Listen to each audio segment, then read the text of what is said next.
Good morning, everyone. Welcome to our Sunday morning class with Guy Finley. We are broadcasting live here in Merlin, Oregon. My name is Kate, and we're glad that you joined us today. Hello to our in-person audience. Hello to our online audience. And if you haven't been here with us before, let me just tell you the format for today. In just a moment, Guy is going to come on and give about an hour-long talk. Take a short 5-minute break, and then we'll come back for part 2 of class, which is an open Q&A dialogue with all of you online, all of you in the room. So we hope you'll be able to stay with us. We'll run till about 11 or 11:30 Pacific time. And if you're not able to stay for the whole class, we also record everything, and the replays will be out there on our GoToWebinar channel, YouTube channel, Facebook channel, so you'll be able to find those later. For those in the room, if you have a cell phone with you, if you could please check and make sure that it's off, that would be appreciated. And for you online, if you have any tech issues during class, you can reach out to us in the back end, in the question area, chat area. You can even send me an email to support@guyfinley.org, and I'll do my best to help you, so just let me know. And I think we're ready to get started. I'm going to go ahead and read the topic and key lesson for today. The topic is the pathless journey to realizing perfect self-unity. And here's the key lesson. Just as the eyes that see the sun cannot understand its light, by which they behold the shape and beauty of all things, neither can the heart understand the love that calls it to know and encompass all things. Eye and heart are creatures in time, but light and love are not. Even so, all meet, and to be a silent witness to their inexpressible union is to realize the pathless journey to the indwelling divine.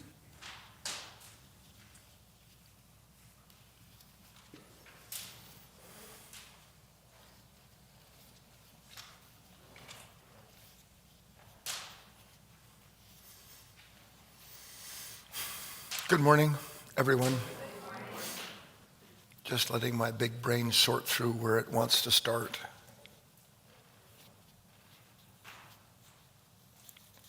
Everything that I'm going to cover with you this morning, or whatever day or time it is that you're joining us, glad you're here, is, when all is accounted for, very encouraging. But I don't know if you've noticed this. Lots of times when you need encouragement and someone gives it to you, you don't like it. Kind of a phenomenon. I'm kind of in the dumps, and then somebody says, "Cheer up, bunko." You go, "Get out of here."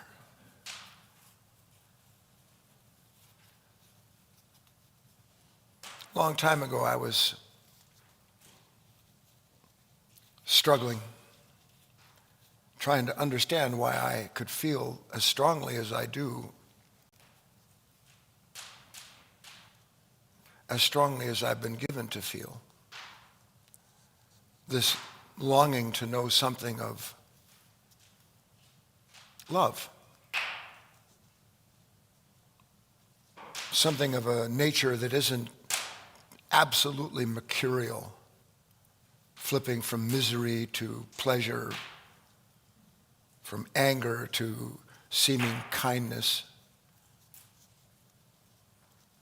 A nature with 100,000 disguises that none of that nature knows it puts on, let alone what it does to those that it presents that face to. So that a person, without knowing it, and perhaps you at least suspect it, you are a creature with 1,000 faces, and it all depends what you're looking at that determines what face you have on.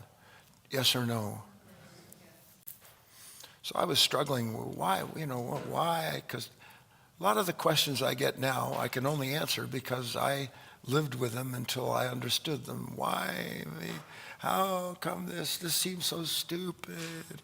Why do I have to go through that? What if you could see your state on your face instead of being in conflict with trying to present this while you're going, Wouldn't that be nice? One day you'll look at people, won't matter what they have on their face. You'll understand 100% what's going on inside of them. Back to the point, I was wondering, what kind of mother or father when you were a kid, did you go out to play? It doesn't look like it, really. You're not a fun group. When I was a kid, I'd go out to play, and sometime, or whatever it was, 5 o'clock, 5:30, I'd hear somebody go, "Guysy!" That's what my mom called me, was Guysy. "Time to come in, dinner time, clean up." What kind of mother would call you to dinner and lock the front door so you can't get in? I'm absolutely serious. You're going to have to ask yourself questions like that so that you understand when you think somehow you're locked out of a relationship, whether it's true and lasting and loving, it is not that loving nature that has locked you out. You've either gone to the wrong house, which is most of the time, or you simply ignore the moment when the lesson comes, so that instead of receiving what you've been invited to be given, you give yourself your own resistance and negativity and believe that's the evidence of your father or your mother in heaven. And it's not. And everything that we struggle with, we've been talking about struggling, haven't we? We've also been talking about somewhere out there beyond right and wrong, there is a field. We've been talking about another field, another level of being. If you're joining us for the first time, part of the challenge of talking like this 3 times a week is that I have to somehow or other continue to make everything new to the people that are here, meaning who've been studying with me. But at the same time, if you've come for the first time, you can't be left out there with a language or a background that there's no basis for. What do I struggle with? I struggle all the time with the fact that I feel like I've been called to get something, do something, go somewhere, be someone. And try as I may, I constantly run into the denial of whatever it is, or into the disappearance or threat with what I've acquired. So that my struggle is always to keep intact a certain consciousness that is forever creating a world in its own image and then running out to see if it can acquire it. Yes or no? Please pay attention. Is there an end to that? What do you think is the unseen reason, if you will, behind everything that you give thought to, that you dream, or that you try to do? What do you think is behind every last one of those things, one way or the other, in scale? What do you think is behind that? Fear, Becoming, fear, imagination, stubbornness, turning over the card.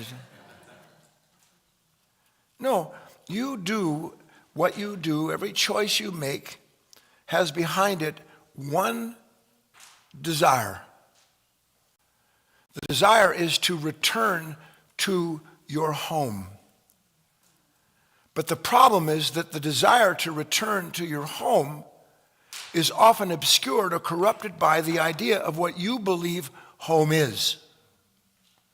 Do you understand that?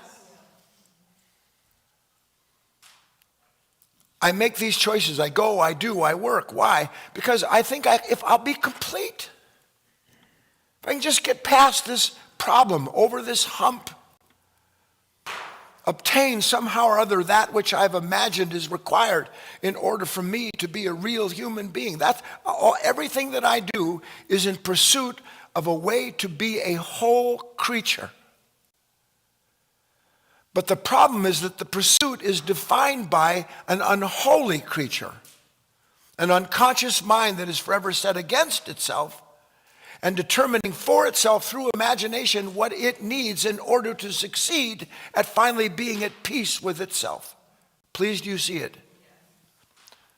What was the prodigal son in the New Testament? He completed a great circle, didn't he? It's not part of the way it's presented. He went through an immense journey that was circular. And the first part of that journey was what? Out into pursuing what he believed would empower him to bring an end to his sense of being insignificant or otherwise incomplete. So that he completely denied, in quotes, what he was given that was already whole, and went out in pursuit of that which he thought was holy in his mind because it would lift him up, including if he went in pursuit of God, running out to find something to give himself what he believed is basically missing from his life. Yes or no?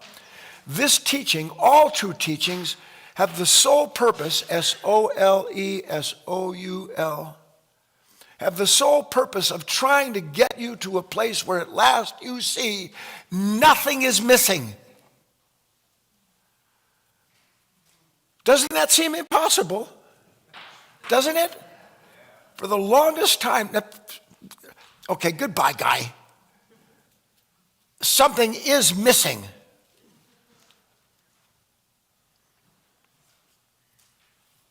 What is it that keeps us from making what is intended to be the journey of the soul put into a physical piece of matter called the body, acquiring a personality that dresses it and obscures it from being able to see what's real?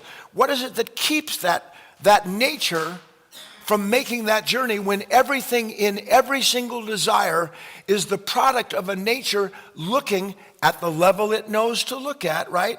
You want something on the 4th floor, you're not going to find it on the 1st floor, are you? What is it that's keeping us from that journey? Who are you?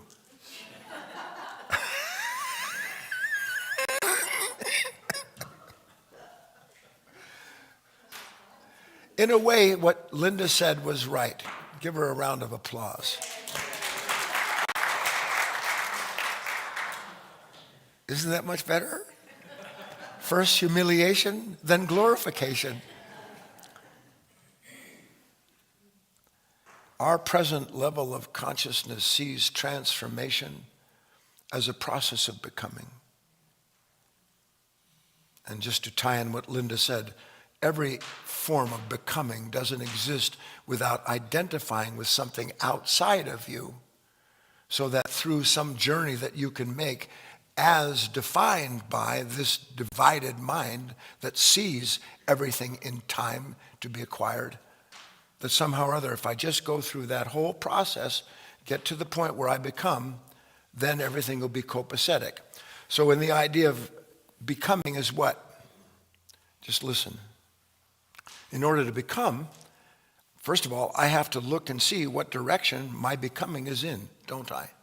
Because some people becoming rich, becoming famous, becoming spiritual, becoming beautiful, all of that requires moving in a certain direction, doesn't it? And if I'm moving in a direction, I am, I think, moving towards what I need. But the truth is, what I am moving toward is something that is, as the donkey has the carrot on its head, always at a certain distance, because I can move all day long until, like the prodigal son, I reach a point where I realize, you know what, I'm not getting my hands on what I thought when I became that would bring an end to my unbecoming nature. I thought I'd be different. So I practice this, I become that, none of which changes anything, yes or no? And if, in fact, all of that movement is in a direction, can I move in the idea of any direction without bringing into the equation the idea of time? So I have immediately the idea of a difference from where I am and what I need, and I have the time required to travel that distance to finally be delivered into whatever it is that I've imagined will make me whole. Everybody still tracking with me? Now, if we examine, as we do here, and the purpose of our study this morning, and really at all times, is to start understanding that I can't be called home and arrive at a locked door. I can't be invited out into a field that has a fence. So that whatever that locked door is, whatever seems to deny me my wish to be delivered into a new understanding, or whatever it is that I want, whatever I am being denied is not because the divine is doing it, but rather because of the process of the relationship between the wish to know what is holy, that there is that seeming distance and only the abnegation, only the negation of the whole illusion of a distance to travel and something to become, only the negation of that can deliver me into a time and place where all of that exists without me having to try to go somewhere or become something. That was an important point. Do you make it with me? So we examined the teachings. I just took three. First, probably for Westerners, most famous. What did Christ say? The kingdom of heaven is within. Within. Now, what does that mean? Within. We've talked about that. What does it mean? If the kingdom of heaven is within, is it out there? Okay. Well, where is it? All we know to say is within. Is there a distance to travel to go within? Is there? Did someone say yes? No. If it's within, lo and behold, closer than my juggler. It's within. No distance to travel. Gospel of Thomas. Turn over a stone, split a piece of wood, I'm there. Christ's words. Turn over a stone, split a piece of wood, I'm there. Well, what does that imply? What does that imply? It says what is divine is always and already present. So not only is there no distance to travel, but whatever it is that I'm longing to belong to, come home to, it's been there all along. It's in every moment. It's in every relationship. Even with woodheads. Never mind. And finally, from the Bhagavad Gita. O scion of Bharat, he was talking to Arjuna. I am also, it was God, that God speaking to this man on a journey. I am also the knower of all the individual fields of activity, the understanding of the body as the field of those activities, and the soul and God as the knowers of the field. This I hold as true knowledge.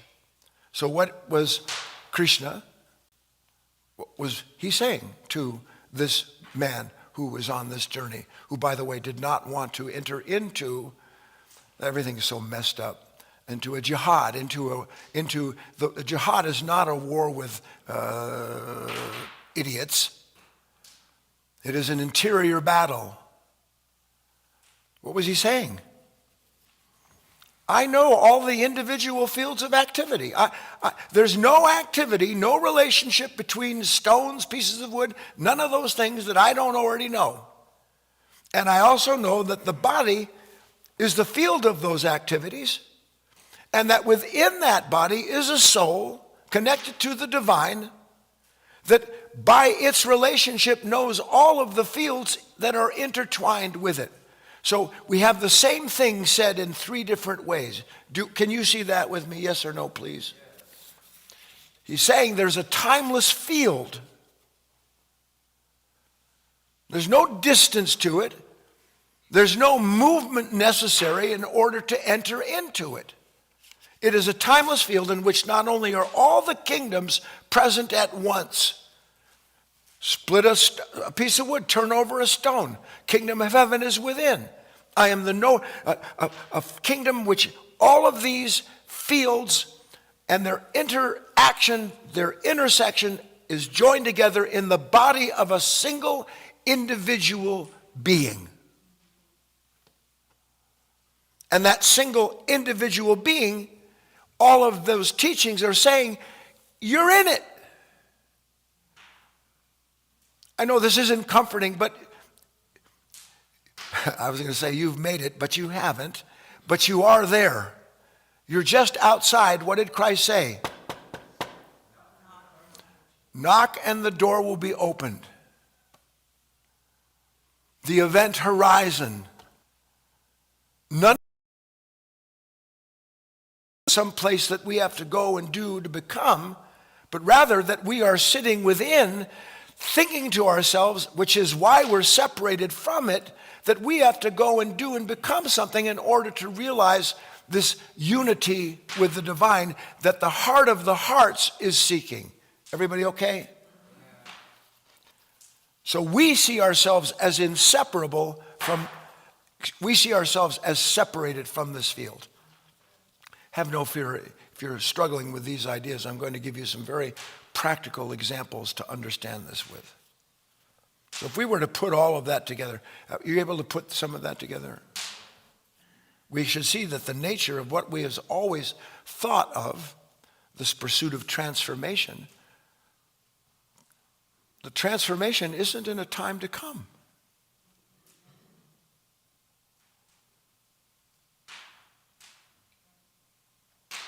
If I'm not for myself, who will be? But if I'm just for myself, what am I? Oh, if not now. You won't find any teaching, true teaching. All the false teachings that this world loves are all about the end of your pain in a time to come when you finally acquire whatever it is that psychopathic teacher or religion or spiritual path is promising you, waits for you, if you just cough up enough money or time. We put this together, we understand transformation isn't in a time to come, and it has nothing to do with acquiring what we've imagined we must, nothing to do with controlling the conditions that we think we have to, because all of the attempt to acquire. Can you see, how many of you know, and we're not judging ourselves, that you have a certain nature? Don't be bummed by this, okay? It comes to me, it's an emotional impression. Hit me so hard when I was a young man, still in my teens. I thought that maybe the way to become closer to God was to spend my time, donate my time, helping old people who were in the process of transitioning. They were in homes where they're sent to die.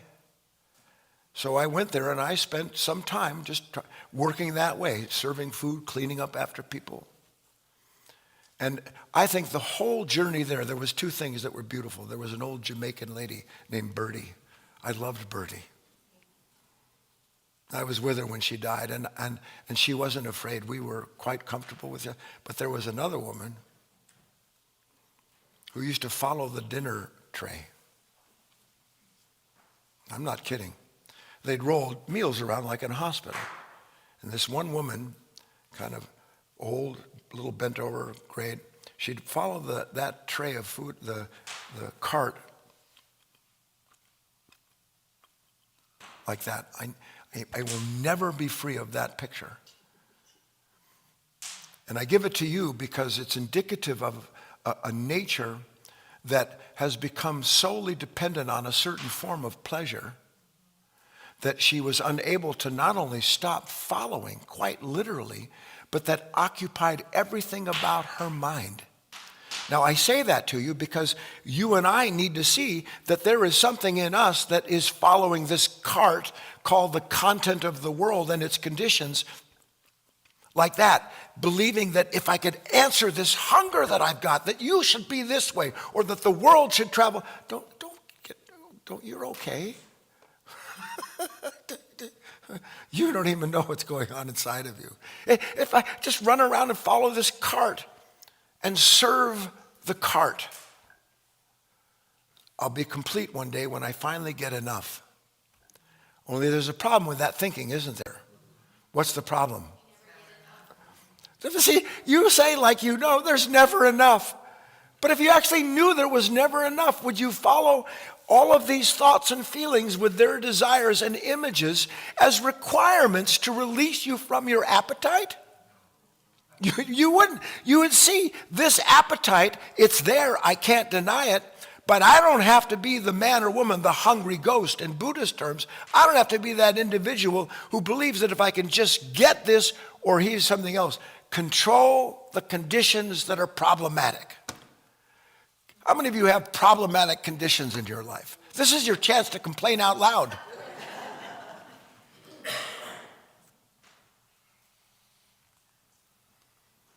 What do I struggle with? I'm too old. I don't have enough money. They don't like me. When is this going to change? Why is she like this? How come that moved that way instead of this way? What am I going to do if this collapses when everything I'm counting on requires that it stays there? Is that not all of the struggles? And all of those struggles that seem to be different and disparate from one another, are they separate and disparate from one another? Or do they all belong to this consciousness that is so conditioned to believe that its identity requires that it control these things so it can be at peace with itself? Yes?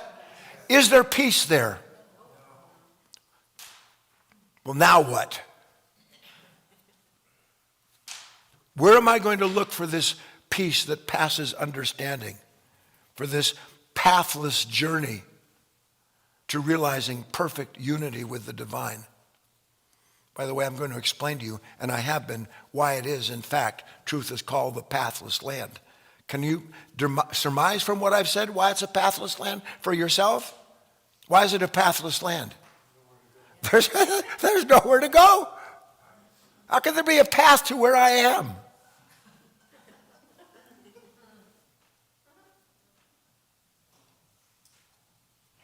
Being moved, being pushed, being shoved, ruled, commanded, like we talked about yesterday at lunch, yeah? So,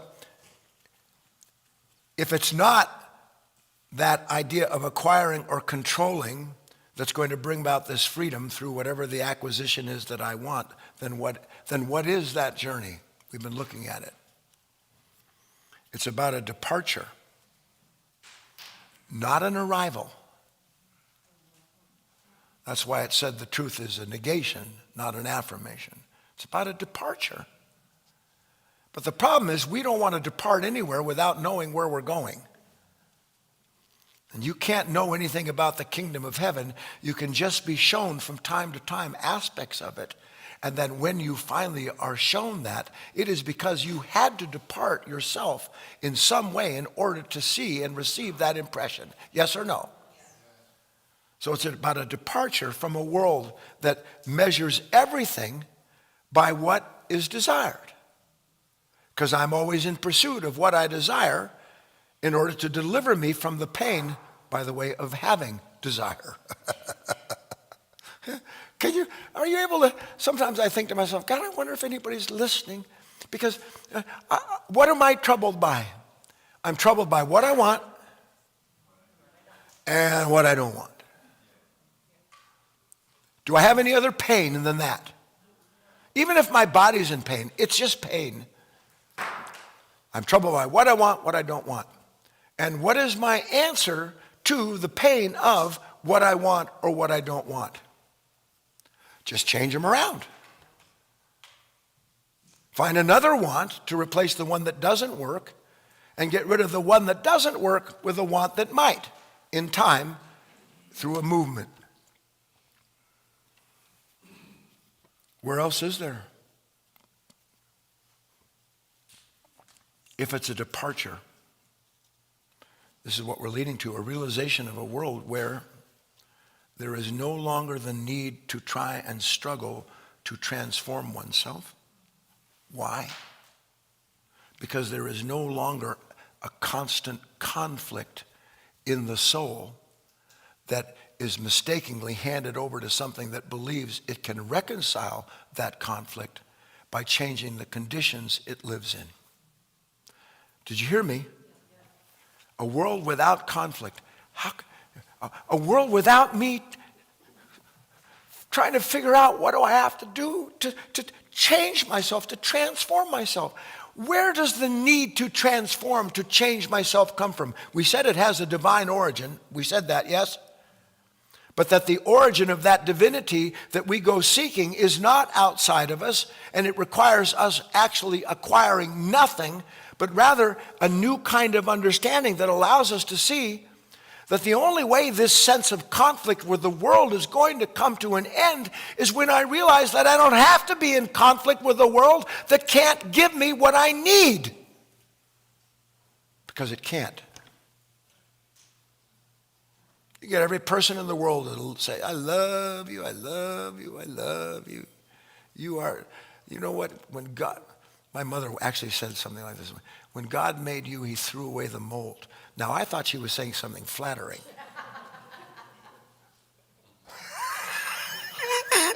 That's how deceived this mind was. I think she was talking to herself and said it out loud, and I just happened to hear it. That's right, there's no one quite like moi. So, we are in constant conflict trying to reconcile what? Constant conflict trying to reconcile what? Anybody? Anything that challenges what it is that I want. In other words, we're in constant conflict, always trying to reconcile what we see are forces or conditions that oppose what we believe life should be like. So that our conflict is the attempt to reconcile what we see as opposing forces. Please, that was so important. How many of you can, look, why am I angry with you? You're opposing me. Why am I anxious? The moment is opposing what I needed to do in the time I needed to do. Why am I afraid? I'm looking out and I see, oh my God, something is there or it is coming, and it is a threat to what I have decided I must have and do in order to be whole. So these are opposing forces. What seems to be outside of myself and the self that seems to be opposed to it, or myself that wants something from it. Are those not seeming opposites? So important to understand this. And my pain is the endless attempt to reconcile what seems to be coming at me that I don't want into something that I can control or change, so I don't have to struggle with a world that's after me. How many of you ever thought to yourself, why is the world after me? Yes or no? Maybe you don't use those words, but any time you go, why is it like that? That's what's going on. And when I look at the world and I have this force, this problem coming at me, what is that not the instantaneous formulation of a reaction, resistance? Do I not resist that? And when I have that resistance, now listen, I talked about this yesterday.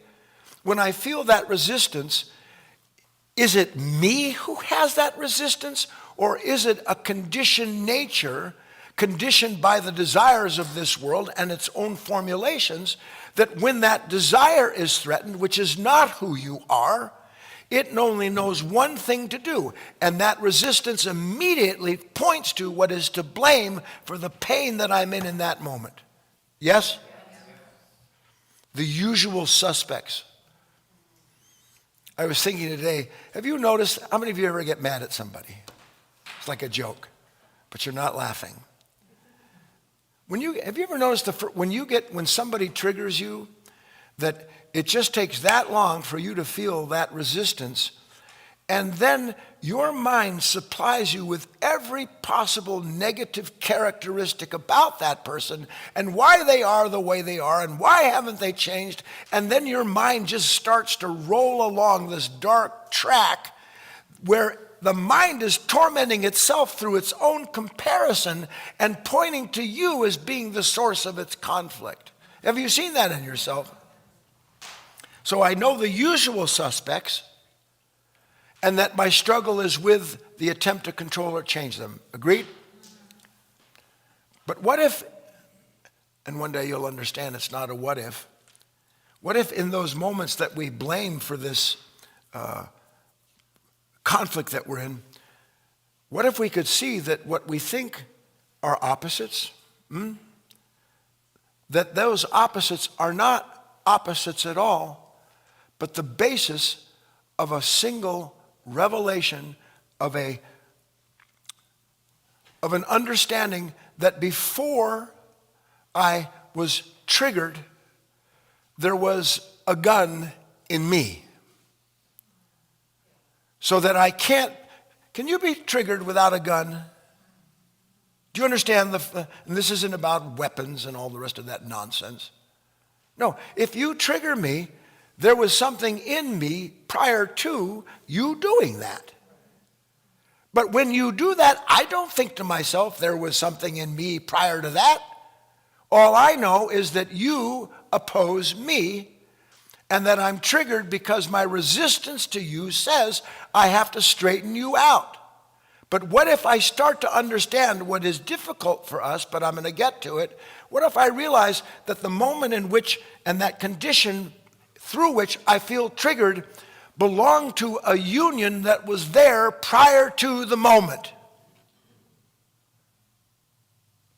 I saw some of you look confused. What do you mean a union that was there?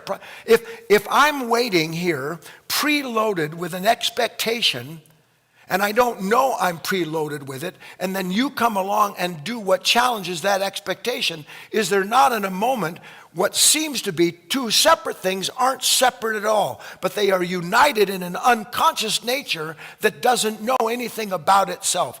Please, that's such an important idea. So that what happens to us is that those moments that are now unconscious to us, we see the moment as someone stepping on our toes, crossing over some line they're not supposed to cross over.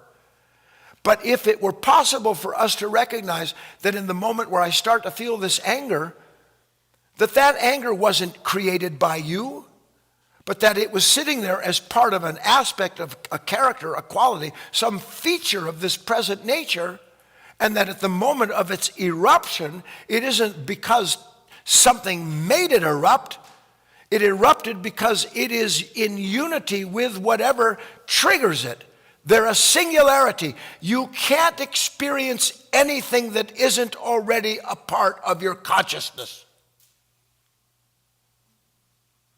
Write it down. What if you knew it is impossible for me to experience anything that wasn't in and a part of my consciousness prior to the moment in which it suddenly showed itself?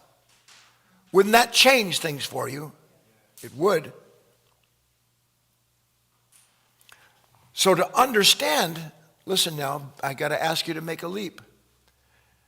Can you glimpse that a little bit? So what if I'm sitting there talking to my mother and my father, my brother, my sister, a friend? They say something or they don't do something. That's just as likely, isn't it? You say, how can I be bothered by what you don't do?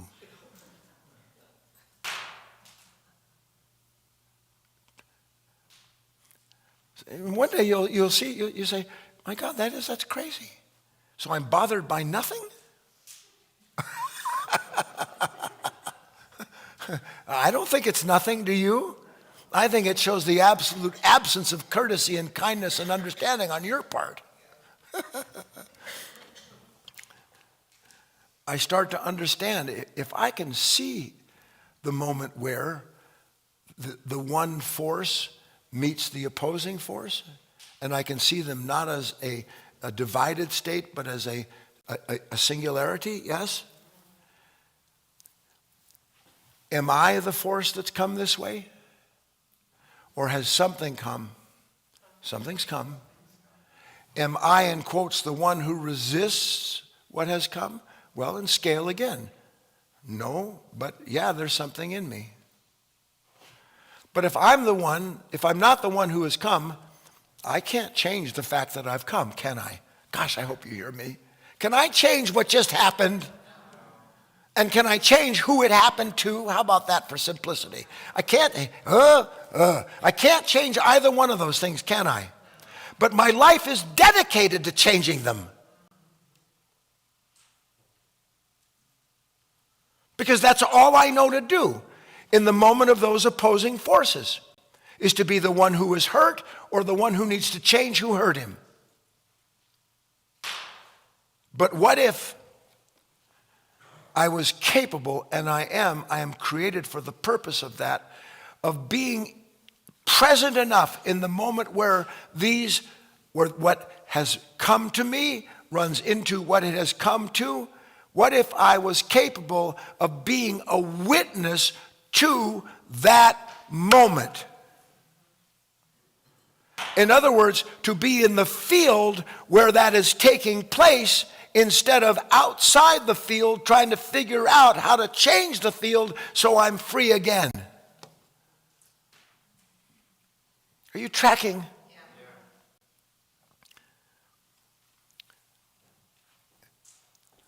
Now, I don't know how far you've gone, what you see and what you don't yet, but if that was possible, I got to keep trucking here. So, first of all, can you see, as I've described, that here comes something, and here comes me who's hit by it, that when those two meet, when there's an intersection, that intersection, by its nature, one way or another, creates a field. It creates a field where I'm apart from what I hate and don't want to get free myself from, but at the same time, if what is active and passive do not exist without each other, then when what is active and passive, what is new meets what is old, when they meet, then in that moment something new is not only created in that intersection of active and passive, but in that intersection is the awakening of the awareness of those opposites. In other words, in that moment, it's not what you did and it's not me who doesn't want it. They're both there. It's not what went wrong over here and why it's wrong that it did. It should be the way I say is right. It is the understanding that I can't see what is wrong without having assumed to know what is right. And I can't hate without having assumed I know what love is. It's impossible. So these seemingly separate movements aren't separate at all. They are the revelation of a consciousness in which they are being revealed as a singularity. They belong to a unified field that we don't know anything about because we are always apart from the field trying to make it whole according to our best idea of what peace is. Following me? I got to keep cooking here.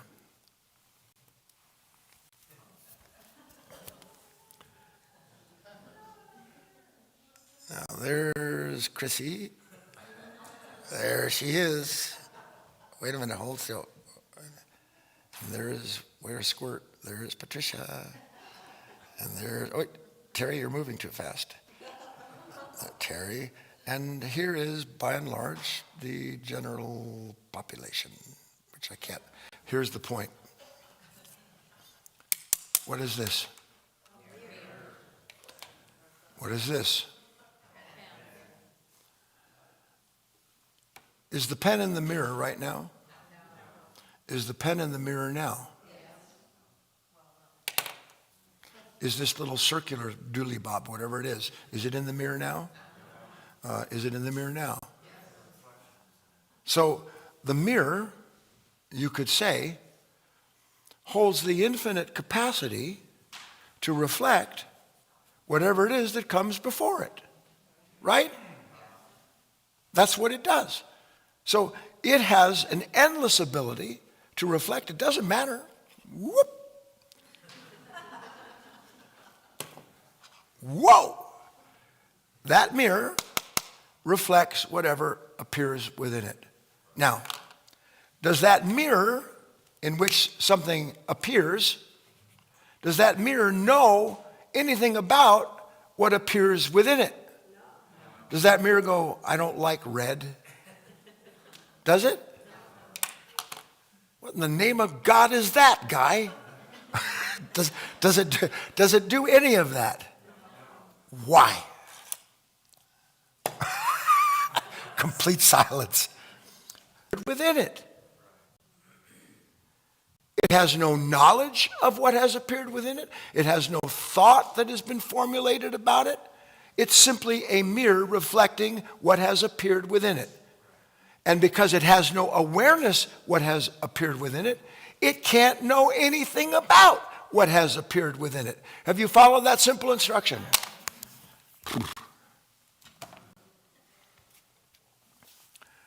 What about the mirror of consciousness? Now, don't get stuck. How many of you ever go outside? If you love nature, and I have to, it's kind of a cutoff point, I can't help it. If you love nature at all, part of what we love in nature is that we go out and we see extraordinary, beautiful things. But now try to follow this. I've tried to make it simple. So here I am, and I'm sitting on the dock of a bay, watching the tide slip away. And sitting on that dock of a lake, the wind quiets, and suddenly I can see not only the mountain with its snow-cappedness, or in the desert, the reds and the brands and the tans. I can see not only this outside, but I can see this in the reflection of the lake. So I'm seeing what we would call real, the mountain, and then I'm seeing in the waters of that lake its reflection. So I am looking at a mountain and a reflection at the same time, am I not? Is there not in the moment where I see the mountain and the reflection, is there not something in me that sees the beauty of the whole of that moment and realizes it's not just the mountain and realizes it's not just the reflection, but that there is in the mirror of that moment what I've been calling for a while for myself, the man behind the mirror, the woman behind the mirror. That which is not just what is reflected in it and not just what is reflecting it. That which is not just reflected in it, the mountain, and not just the waters that are reflecting the mountain, but that when they are together, there is a witness that experiences something greater than the sum of the parts. That's the divine. That's the witness. That's the awareness that allows you to see these things aren't separate at all. Now you get it when I say the mountain and the reflection in the water, don't you? But what happens when you look out and see him or her scowling at you? I'm looking at a person that doesn't like me. It's being reflected in a consciousness that doesn't see that it can't possibly have a reaction to what's scowling unless it believes it's better than that. So in that moment, there is no unity between what is here and there, which is seemingly opposites at that level. But when there's beauty, we see they're not opposite at all. So that one brings out the awareness of the beauty of the whole of that moment and sees it's not just the mountains, it's not just the reflection, but it's the realization of the unity of that moment, including myself as part of that moment. A singularity, a unity. That's what we want. So that there's no moment that I have to struggle with. Because there's no separate self looking out at someone or something as opposed to it. Instead, it realizes that the opposites are already joined together in the ground of the divine from out of which they come. And that in the expression of these opposites is at the same moment they are expressed the possibility of an awareness that realizes they are not opposing each other, they are complementary to each other because they are a revelation of the divine from out of which they've come. You making this transition with me? We look at these beautiful moments, you can't get enough of them. And just to be clear, because it's necessary, you look at a moment like that and your mind goes, first of all, your mind did not create the field in which there's no wrongdoing or right doing. You have been invited into it, and we are willing to give ourselves over to that witness. You can't say it's you when you see something beautiful. The you that sees the beauty has been brought into the moment by the appearance of the opposing forces. We play golf at Dutcher Creek sometimes, and the weeping willows are just starting now to come out, and they hang over the waters. You go by that. Prior to seeing it, there was no you that was thinking beautiful, beautiful, beautiful. No, suddenly you, in quotes, are a part of a revelation of a body of opposites that in your witnessing and realization of them at the same time bring you into the timeless world from out of which it has come.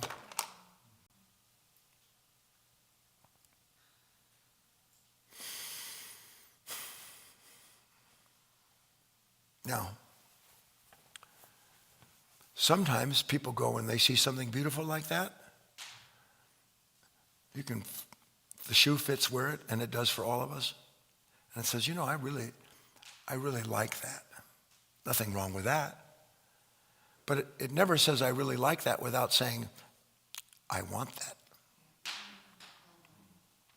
I need a weeping willow over a pond. I do. I really do. Don't laugh at me. I need a mountain over a lake. Yes. But I live in Palm Desert. Oh, I know. I'll get a cabin in the mountains.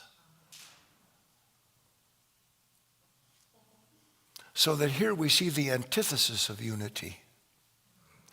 Here we see the hope of a peace to come when the disturbance produced by a mind conflicted with I want that to go on. I want it to go on. What do I have to do to make it go on?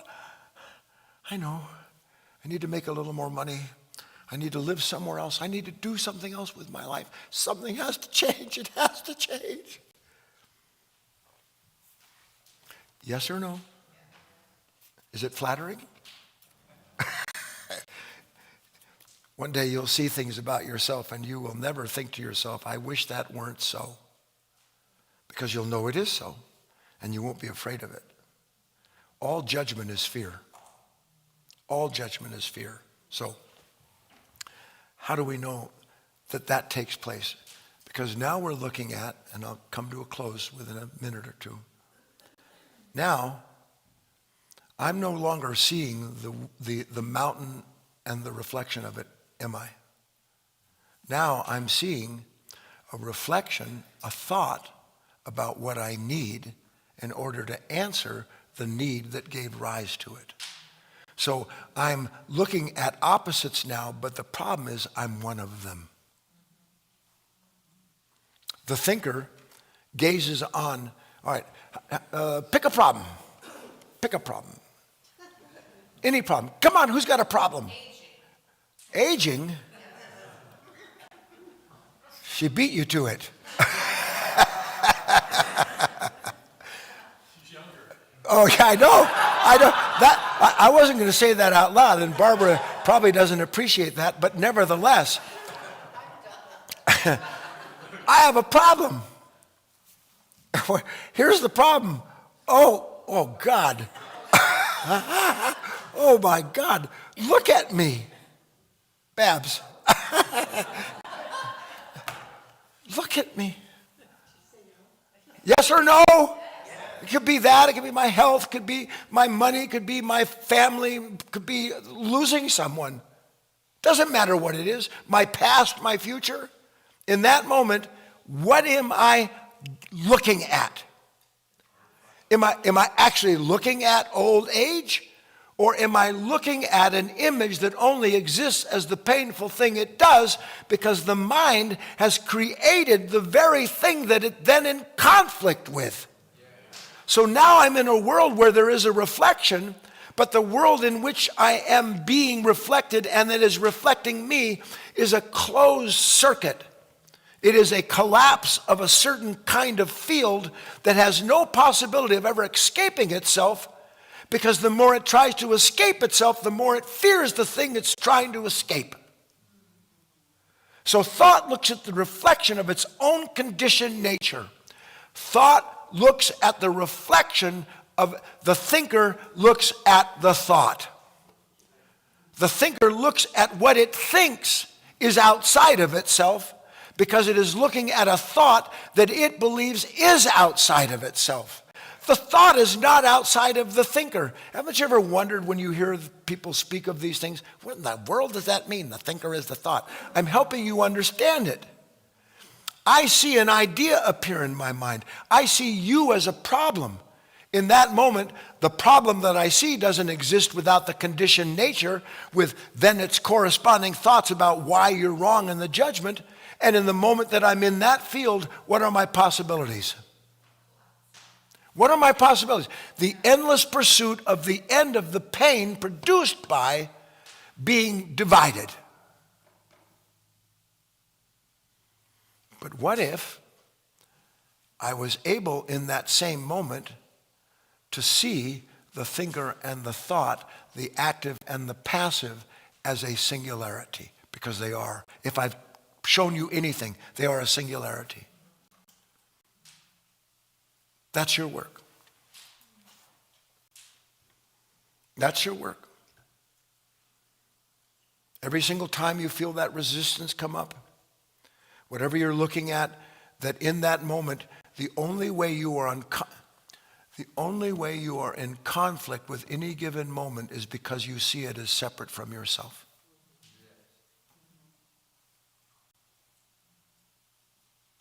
And I can already hear the questions, and I don't mind them. But what about Bill? What about Peggy Sue? What about the idiot that I work with? I didn't create him.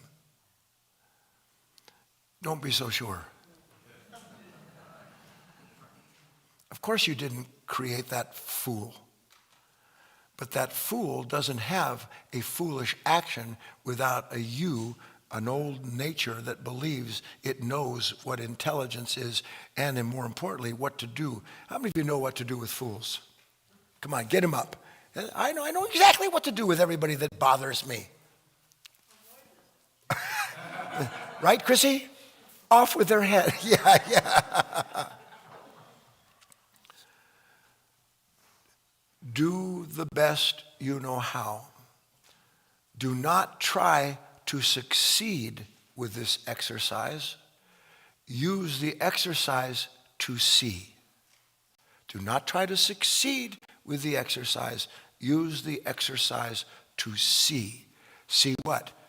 The exercise is that when I start to feel this resistance and this reaction, that instead of automatically lending my attention to what seems to be the cause of my suffering, to bring my attention back and see that in that moment what I say is the cause of my pain cannot exist without someone who is completely concluded in that moment that is different than this.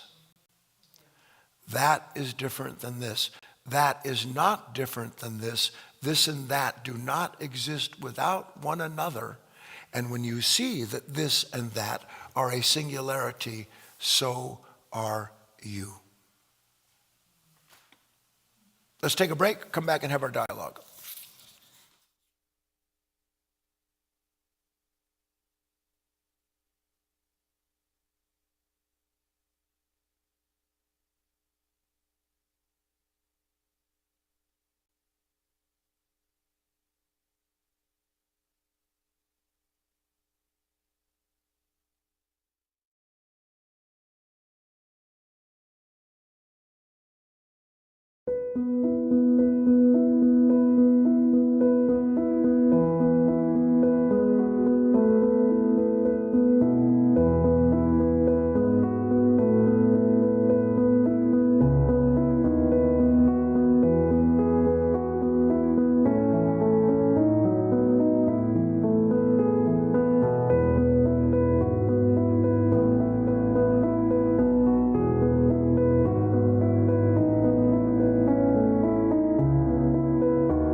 All right, everyone. Hello, and welcome back to our time with Guy, where we can have an open discussion with him, ask questions, share whatever you wish. If you're in the room, of course, you know you can go up to the mic at any time and just share with the group. And if you are online, you can, if you're on GoToWebinar, you can raise your hand. Just click or tap the hand icon to raise your hand. And that lets me know that you wish to speak with Guy directly, and I'll unmute you when it's your turn. Or you can just send a question or comment in the question area. Facebook and YouTube, just send it in the comments area, and we'll try to juggle everything in. We actually do have a lot of written questions already today. So just so you know, we will try to fit you all in and do the best we can. And in fact, I think, let me just make one quick announcement and then we'll jump in. So you have probably, if you've been tuning in for the last week or so, you've been hearing us talk about a special promotion we have going on right now, where we are offering a wonderful album as a thank you gift when you make a small donation to the foundation. This is a way for us to raise some funds and keep the fires burning here, the lights on, so to speak, in the building at the foundation, keep these classes going, but we also give something to you in return. And right now our promotion is that if you make a $10 donation, you can get access to a wonderful CD album that we have that is a 4-talk CD set. It's called The Golden Rule of Self-Realization, and we would send you those CDs. It would help clear out a little bit of inventory here on our end, but we're also including with that the downloadable version of the album, plus the talk transcripts, plus a bonus webinar that was also on a similar topic a few years back. So that whole nice package can be yours if you go to guyfinley.org/golden and make a $10 donation or more. And if you don't use CDs anymore, you can pass them on to someone who you know does. So it's just a nice way to support the work and get something in return. And we are a nonprofit foundation, so donations are tax deductible in the US. And if you have any questions, just reach out to us.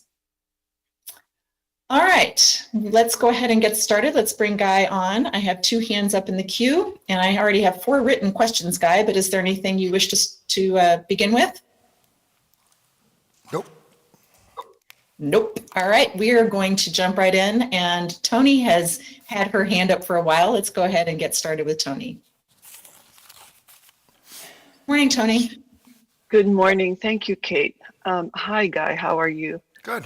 I think I'm in a dilemma, which I think is going to help everybody in the audience. So I'm going to share it with you. I'm Yes. asking for your advice on something. Please. So just this recent, 2 days ago, or just this recent week, so there was an egregious characterization of me made to a new client of mine in this 24/7 service we have by a certain colleague who was covering for after hours.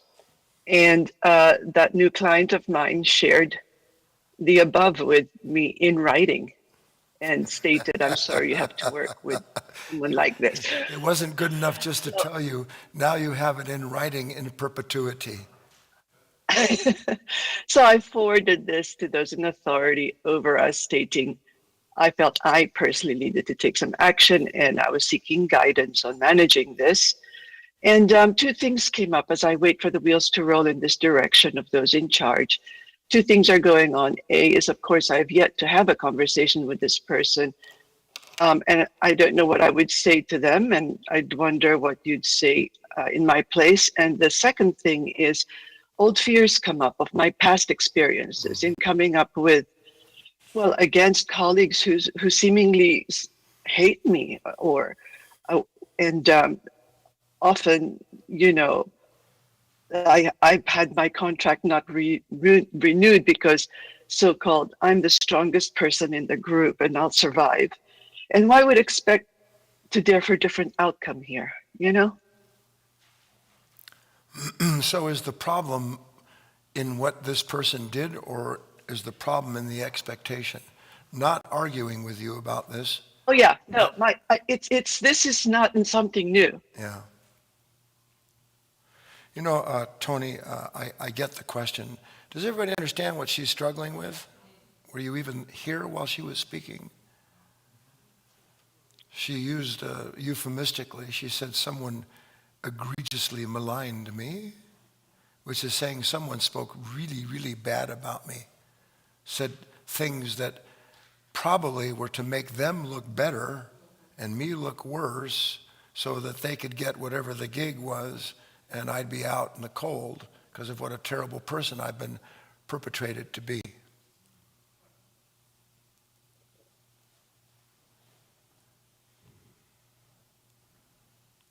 So Tony, you know me well enough. You've been working with me relatively long enough to know I don't give personal advice. I can't, I won't. It's inappropriate. It would steal from you what you need to see and go through. What's the lesson here? I'll share with you what I've seen.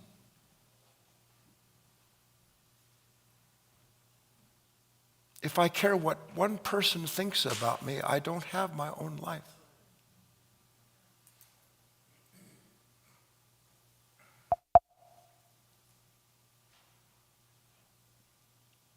If I expect people to treat me with what I think is common courtesy or decency, if I believe people aren't going to betray me, all of those things are part of an image that one has of oneself and this world, all of which are shattered on a daily basis, but not noticed until there is some extreme example, such as Tony is citing, where someone who one would anticipate, because of the breeding and quality and character of their similarity to me, would never do that. But, and again, I'm not judging, but would I not do that? Well, maybe my character wouldn't, but I think about it from time to time. I've had the feeling, you know what, I should just, but then I think, well, that's not a right person. And surely it isn't right what this person did. But are you ready? But do two wrongs make a right? Do two wrongs make a right? You sit and go now in the atmosphere, no, they don't. But to me, when someone does me wrong, it does me right to make sure they are punished. And then one day I have to realize I'm the one that's punished by my enmity, not them. If anything, I prove to them what it is that they said I'm like. How many times was Christ maligned? Every saint, every sage, every man or woman who ever tried to do what was true and actually succeeded to some extent, were they celebrated by their peers? Or were they rejected by their peers because suddenly they're acting out and becoming something they can't become and don't know how? Love thine enemies. What could be more challenging than that idea, until a person realizes that to love my enemies means that I must learn to love the part of myself that separates itself out from the world when these things happen, so that instead of siding with this self against that self, I realize they are in fact a single self, acting out a single unconscious nature. Then I'm free. Then the last thing I'll say is this, Tony. I remember one time Mr. Howard said, if you want to understand human nature, just realize that someone left the zoo gate open.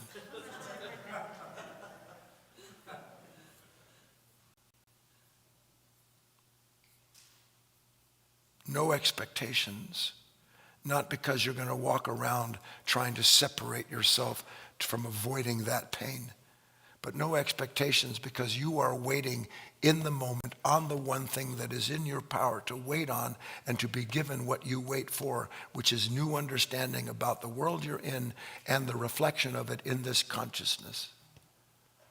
And other than that, T, you just got to struggle with it. But you will. I know you will. Let's go on, Kate. All right, we're going to go to Ivan next. Here's our friend Ivan. And unmute on your end too, Ivan. There we go. Hi, Guy. I really like that mirror trick you pull. That really tickled me the other day. Um, there is so much about just plain old stupid unconsciousness all the time. And I don't think that anybody wants what I'm going to describe here, but it is one heck of a tool. It's called getting a case of shingles, which I have right now and starting to reduce a little bit. This thing comes into your body and it's a virus, and I've done some reading about it. Okay, Ivan, But in the interest of time, most of us know what shingles is, and if you don't, it's one of the most painful Yep. things that can happen to the body. Okay, so go Oh, ahead. Go ahead now with the lesson. and what this thing came was a mirror of thinking.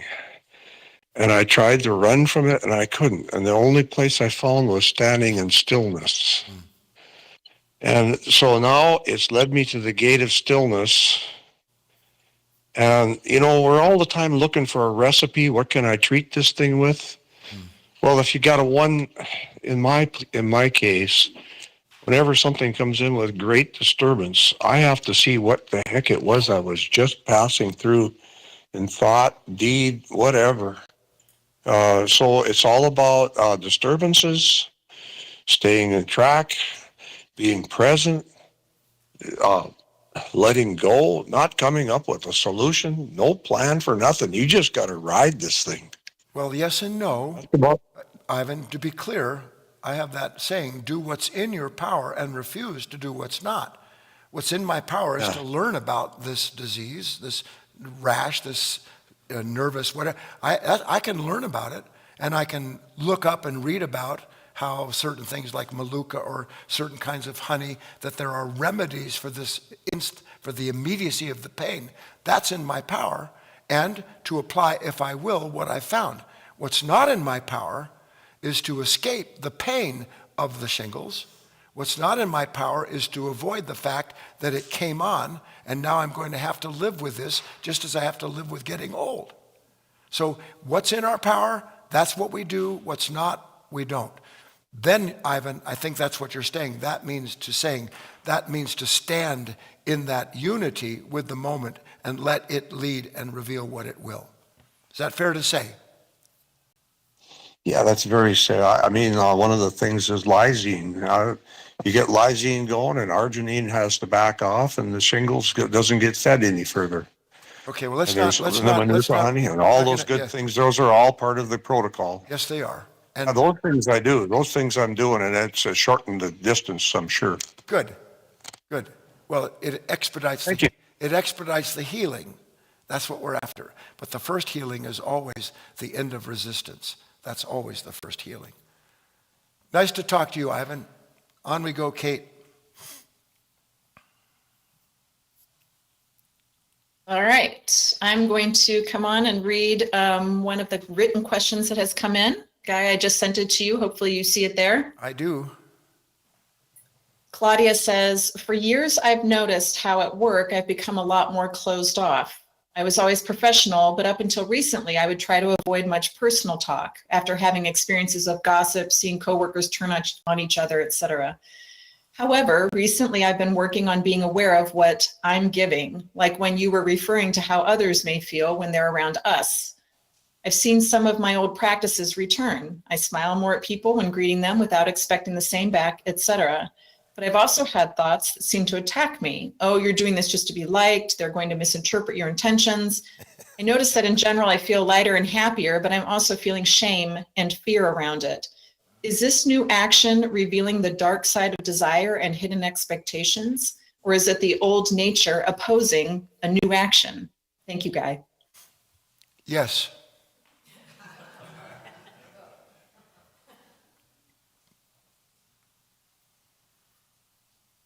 I'm not being facetious.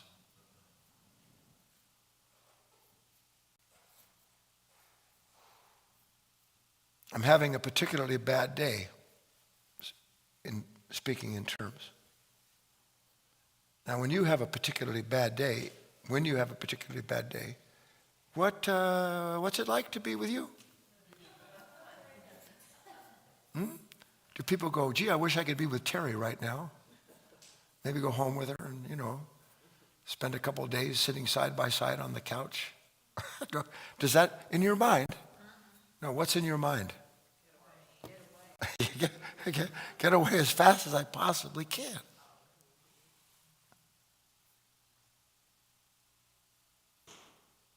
But what if I knew that my negativity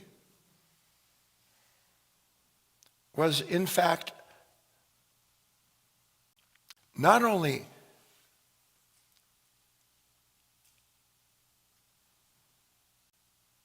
inescapable as I am, but that understanding that it is as I am, meaning this conditioned nature resisting what it's resisting, that is the problem, not the condition, not the person. The real problem is that. Doesn't make it easier, but it does allow me to do something that would never occur to any other human being. And that is, and this is something you have to understand, when you're negative, you're an actor. You don't know that you're an actor when you're negative because it feels completely like I. And it is completely like I, but the I that it's completely like isn't you. It is a character that has been cultivated and conditioned over time through a result of misunderstood, incomplete experience. And here comes the moment, out comes that I, and I am on stage, but I don't think I'm on stage.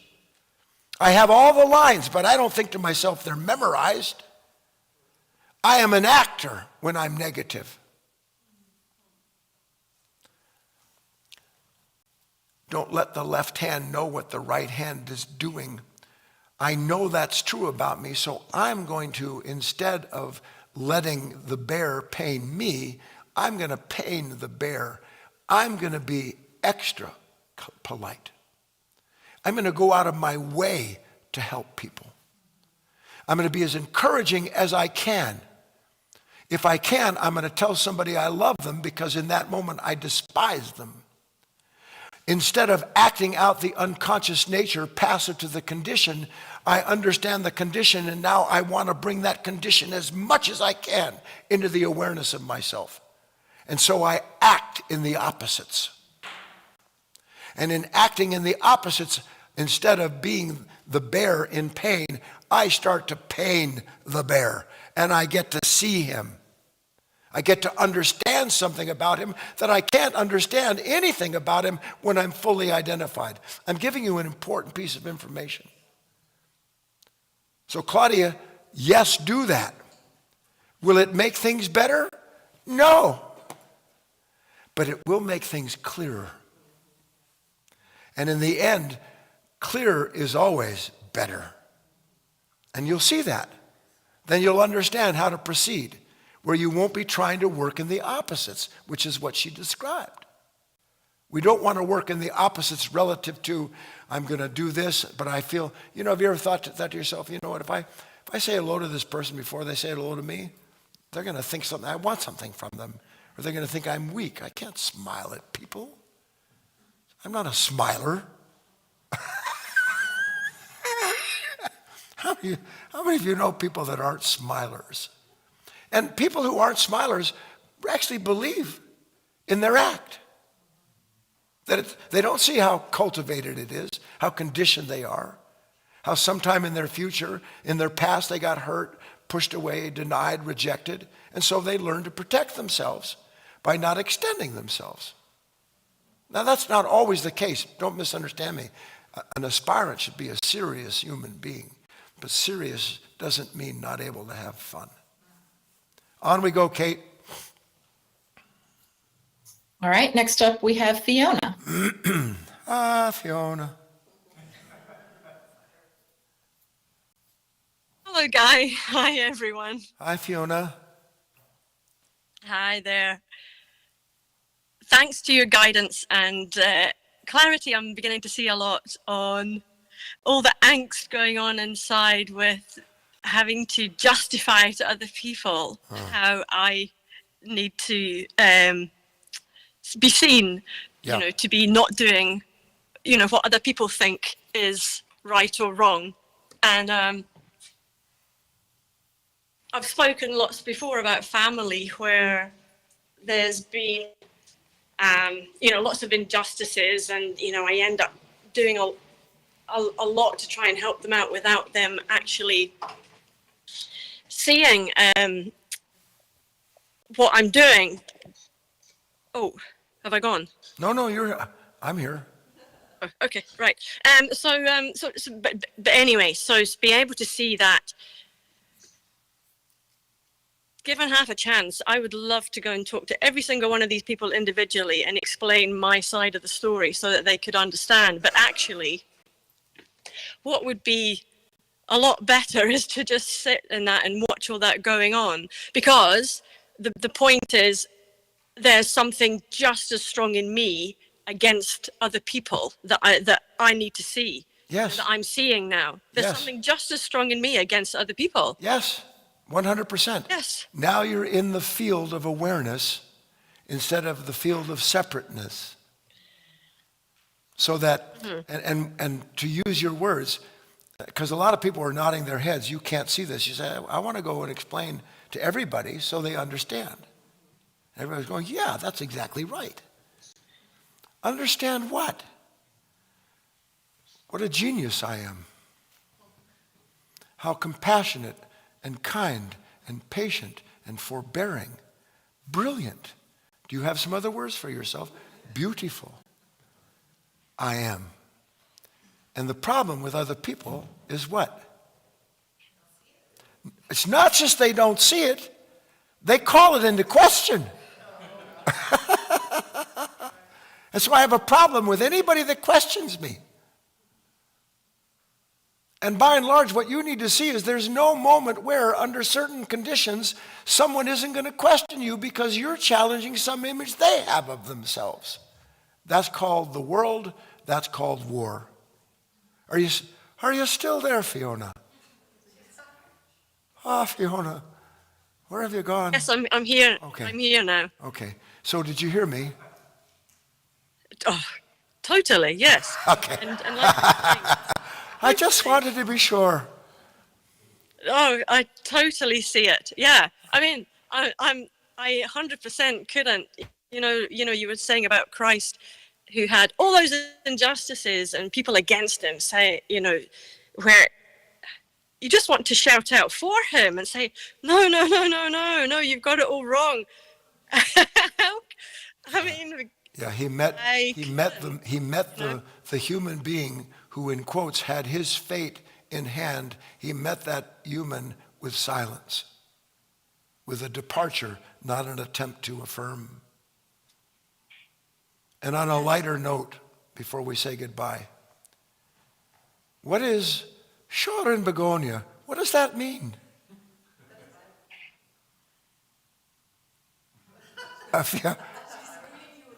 sorry, what?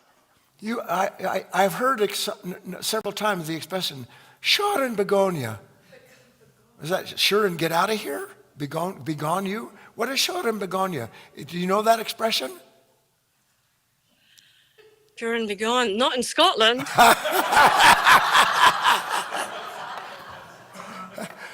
Maybe it's French. I don't know. Okay. All right. Thanks. Goodbye. Okay, bye for now. All right. Have you heard that expression? Sure in what? What's Bagada? She says it's Irish. Okay, Katie, sorry. Okay, now. Surely I digress. I thought you were talking about begonias. I don't know what I'm talking about. It's a feeling. It's like bagpipes. Sure, and be gone now. Yeah. All right. I'm going to move along. I don't know about you, Guy, but I'm moving along here. Here we go. Here's a question that came in from Mary. It's a long one, and I'm going to read the whole thing. It's important. So here we go. Guy Finley's teachings are helping me immensely to deal with my journey right now of cancer diagnosis and treatment to start in a few weeks. I'm seeing these unwanted moments as opportunities to be aware of my reaction to them and eventually transcend them. It's making me discover an inner strength and peace within me, which I was not aware of before this part of my life journey started. So I'm thankful for what has been presented me with, so I'm thankful for what life has presented me with, because I am changing my perspective of what my life's journey is all about. Yes. However, what I am struggling with is not the condition itself, but my reactions to the way some of my relatives are trying to question the doctor's judgment on what kind of treatment I should take. I'm working on not letting myself be ruled by my reactions, but I need help with this. Should I put my foot down and outwardly ask them in a nice way to stop giving me unwanted advice? Or should I just let them continue with their discussions and speculations, which I do not need right now, and work inwardly on myself, on learning to recognize my negative reactions to the advice of my relatives, stop and let it pass, hoping that one day their words won't affect me anymore? Thanks so much for all the wisdom being shared.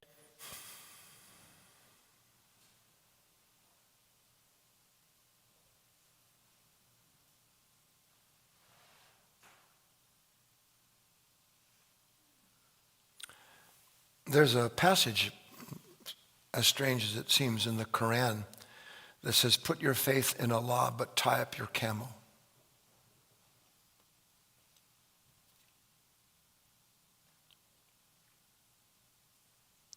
The correlation here, Mary, is first and foremost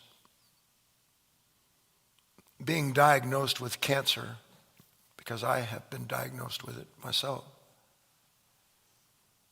It's as shocking as the passing of my brother last week.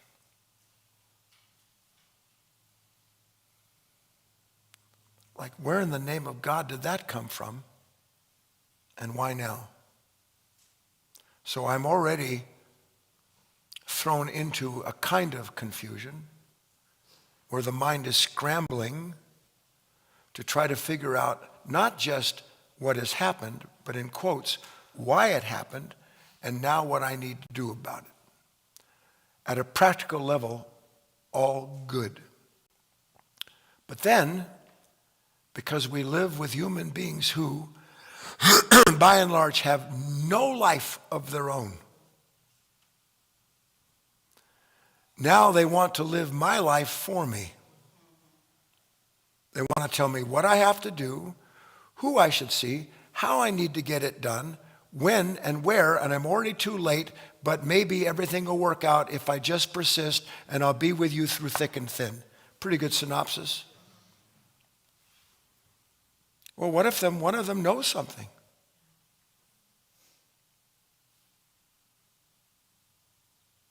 I'd be a fool to throw that away, wouldn't I? So, one time, maybe two, take what everybody wants to give you. But as you're receiving what they're giving you, you can recognize whether they're just giving you themselves, disguised as interest in you, or they may actually know something of value.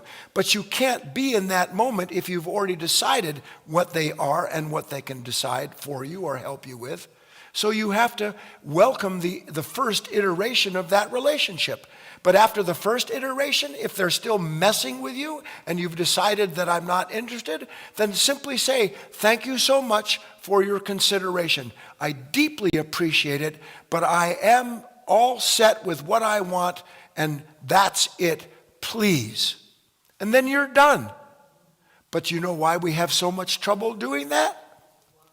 I love this. Do you know why we have so much trouble saying things like that to people, Chris?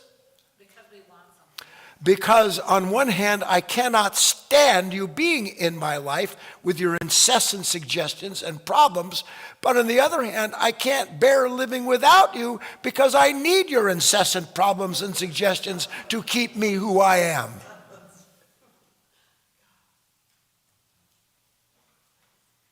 That's called a rock and a hard place, isn't it? But what if I see it as a singularity?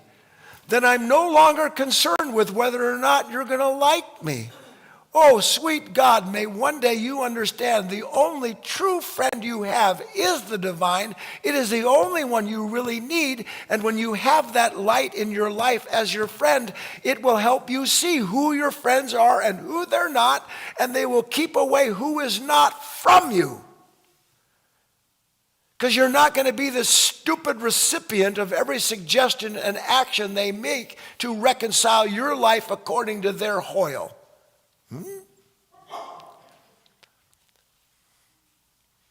So that's my answer. On we go. Stick with it. All right, Guy.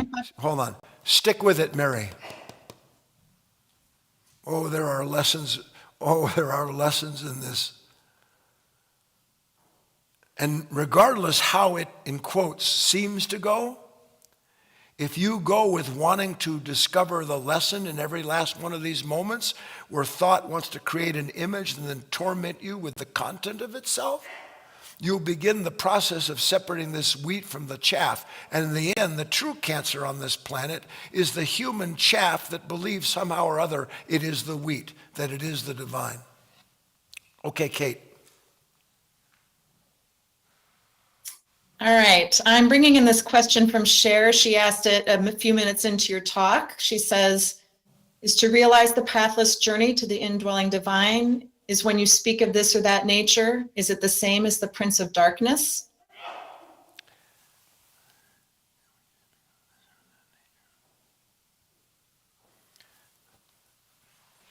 Hi, Cher.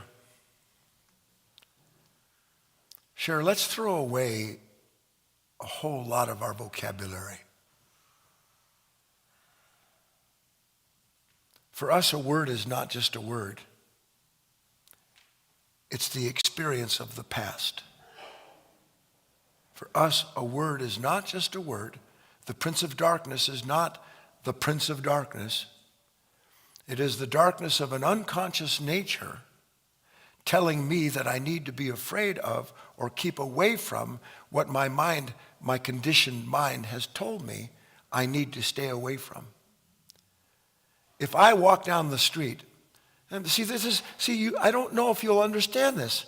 I'm with a lot of you. You walk down the street, you're looking in this window, you're shopping, here are your heads all. You don't see, here's a dangerous, psychotic human being on the street, babbling, looking at you, and you're so asleep, you don't see them until you're there. And then you look right into their eyes, which is like providing a landing strip, and then you wonder why you attracted that person into your life. You're asleep. And when you start to recognize that, you don't think to yourself, is this the embodiment? Is this the embodiment of evil? You won't ever have to think about that to yourself, because you will see that the evil you see is the evil you know.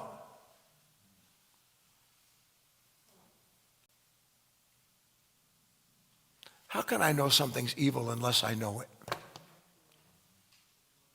Do you understand? And if I'm not separate by judging this or that, calling it something that gives me a position outside of it, then there's no action for me to necessarily think about. It's built into the unity of that moment, because that awareness makes perfect choices, intelligent decisions. I hope that helps, Cher. On we go. I'd rather call it the Prince of Division, if you want to use words, that lives in the darkness. Yes, Kate, sorry, 3 something or other. 3 by 3. We have 3 hands up and 3 written questions. So I'll just go to the next person in the queue and let you lead the way here. Yeah, I'll be a little quicker. All right, we've got Gloria next. Good morning, Guy. Hi, Gloria. Let that gate open and let all those animals out. Was it that bad actor in Hollywood? Anyway, I was working on a really big project. I'm not going to go into the project, but I'm just going to tell you what I learned from it. Yes. And everything was just orchestrated by the divine in this project. Everything was coming to me effortlessly to help me in getting it done. And that is the new light that I saw in a timeless way. It was so beautiful. And that's the beauty of surrendering to this nature, trying to control things, being resistance, fighting things, and just flowing with the divine. It just brought everything all together in this project. That simple. It was that simple and so beautiful. And when I was getting a little resistant, I knew where that was coming from, and I just let it go, and it just happened. Good for you. Good for you. Keep up your work and try to remember as best you can that no matter what it is that you are experiencing, whether it's everything you wanted or nothing that you want, it is part of that flow. So that what you meet along the way, regardless what it is part of the way for you in that moment. That's critical to understand. On we go, Kate. All right, we're going to go to Beverly next. Good morning, everyone. Good morning, Guy. Hi, Beverly. You're reminding me of a tennis match. You volley, I volley, and I love this. What I'm seeing in the occurrence is that I started a fast, and then I saw someone said something on social media like, if that person is doing this, then they ought, but they weren't referring to me, but they said if they're acting out, I'll say that. If they're acting out, then they need to quit the fast. But here's what I learned from the fast. The fast is like it brings out the newness about me, and the newness that I see on the way is the me that I see. And there's nothing to change about it. And I think, wow, oh man, I didn't even know I had this within me. This person or whatever is coming up is, wow, goodness sakes, I didn't even know this was in here. And so the occurrence is that I guess what I'm seeing is that things show up that I didn't even know that was there. Yes. This is the whole idea of it, because I am learning that my sum total parts make up my wholeness. So I must accept it. And then Christ has this thing about that you can't put old wine In the in new new skins. wineskins. Yes. So the moment that I become whole in myself and see myself as I am and just accept it, Yes. it's me. It's nothing really outside of me. It's always all that's what's in me. Then I can get the new wine for the new wineskin, and there I am. Cheers. Bye-bye. Thanks for the comment, Beverly. All right, thank you, Beverly.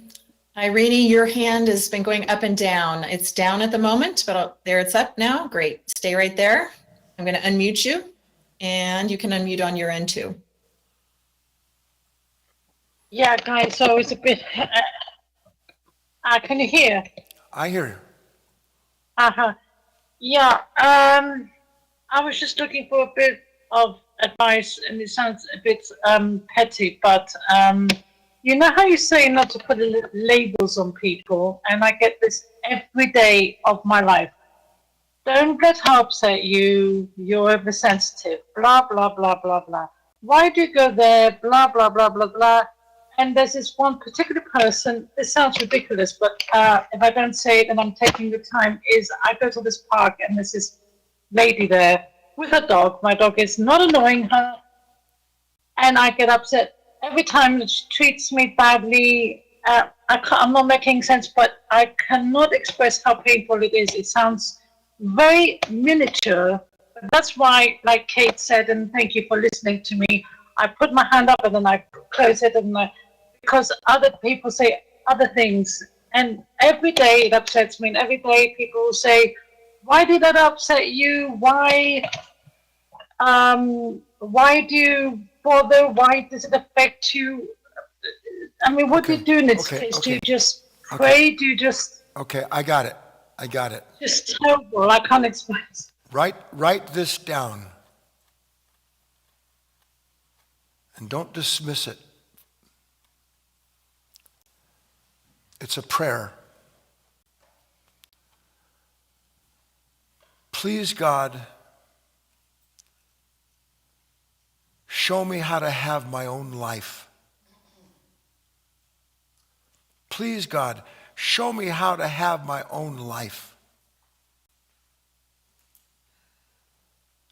If you ask that sincerely in the moment when someone is maligning or disagreeing or challenging, slandering, criticizing, you'll see that in the moment, your life and the experience isn't because of what that person is or isn't doing. What you'll see is that there is something in Irene that brings into her mind the agitation over the action being blamed. And when it formulates the image and the sensation, then it rejects and resists its own creation, and then it is caught in a whirlwind of thoughts and feelings, trying, as I've said before, to straighten out a stack of papers using a fan. It can't be done. That's the frustration. So you must get tired of it. You stay with your studies, you will get tired of you, because you'll understand it's you that exhausts you, not the people in your life that you blame for the trouble. You'll see it. And Kate, it's about 11:17. Let's take the first written question that came in, and then we're going to close it up, and I'll handle the rest of the written questions Wednesday night, guaranteed. All right, Guy, this is from Rodiani. I'm having the experience where there comes a thought about a fear. For example, what if, or what am I going to do about? With no urge that I do something, as there's nothing I can imagine that I could do.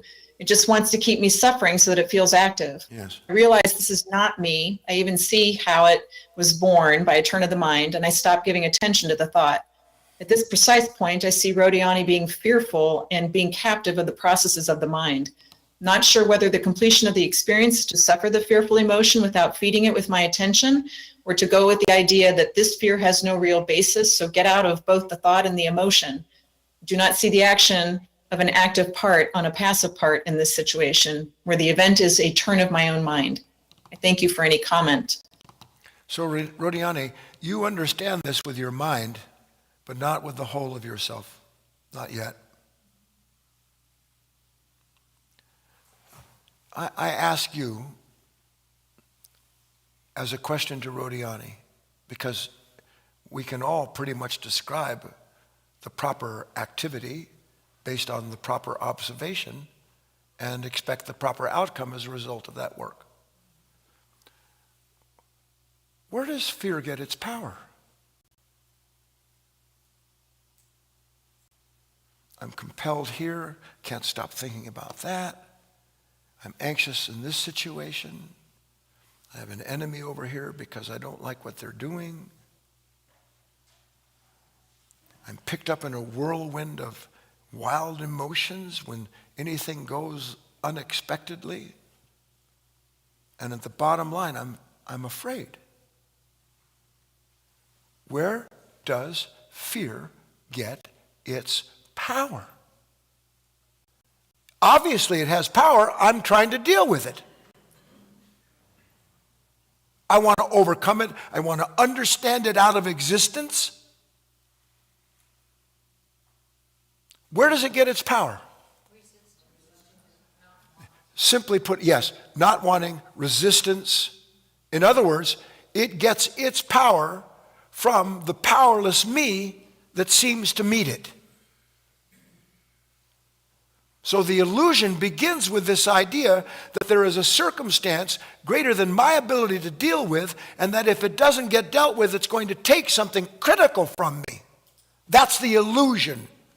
And the reason it's an illusion is it belongs to a mind divided that first creates the condition without it knowing that it says it doesn't want. How can I not want you to be a certain way unless I've decided I need you to be a certain way prior to that? You understand?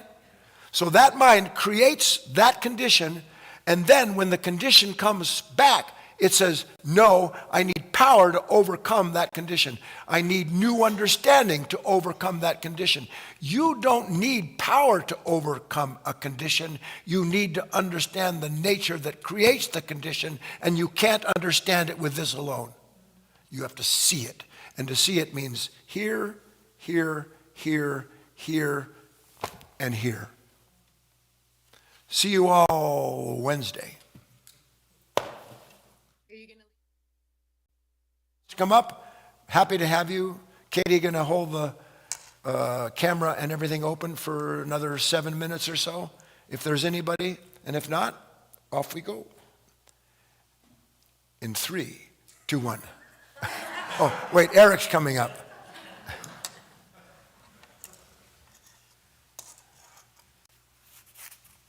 Please take your time, Eric.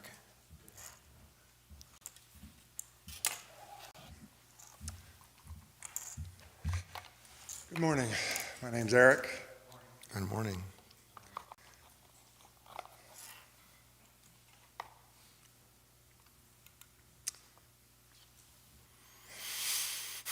So Guy said recently, what if you don't really know what it's like to be a human being? Right. Something along those lines. And there's this nature, there's the nature that doesn't want at the forefront, seemingly most of the time. Right. And which is also want. Right. At the same time.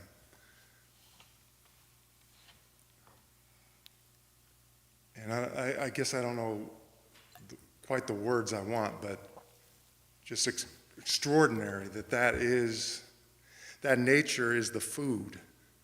It's the very ingredient for the witness. Correct. Or with a capital W, which is not the want or the not want. Instantly, it is the very ingredient that witness has been waiting for, and is like a puzzle piece going together. And I don't know why this comes to mind too. I don't know if I'll be able to expand on it, but the philosopher Epictetus said something like,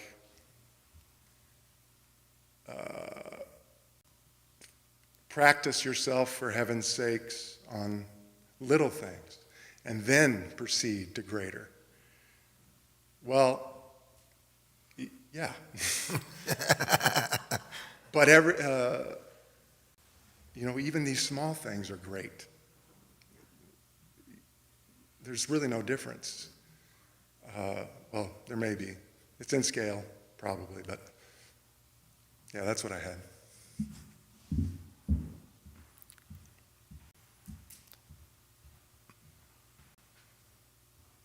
If nothing is good or bad save thinking make it so, then nothing is great or small save thinking make it so. There is direct experience and the awareness of it, or there's nothing there at all save imagination. We want to exit this world of imagination, the field of endless imagination and the identity it generates. See you Wednesday.